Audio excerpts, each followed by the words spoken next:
Hi, my name is Blake, and today we'll be showing you how to install your custom switch panel on your 99 to 2006 Chevy or GMC SUV or truck.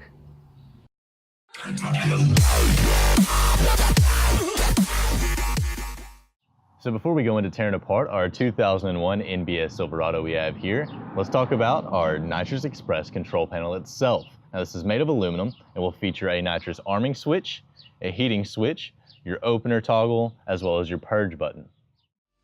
Alright, so now we are in our 2001 Chevy Silverado, and we have most of our paneling pulled apart for other modifications currently. So we'll just disregard that, and we will grab the keys, turn to the on position, and drop the shifter to the first gear.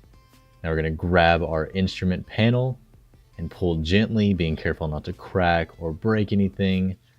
And this will just pull apart and we'll lift it away. Now this vehicle in specific already has nitrous installed, as well as our custom switch panel.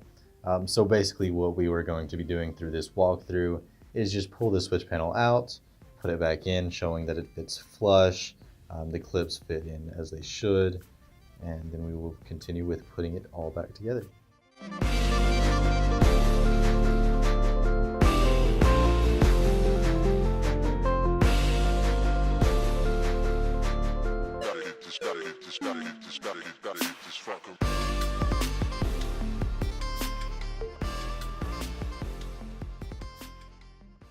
For more information on this switch panel or a switch panel for your application, contact us via Facebook, Twitter, or Instagram, or give us a call at 1-888-GO-FAST-1. Be sure to like and subscribe and check out our other great products on nitrousexpress.com.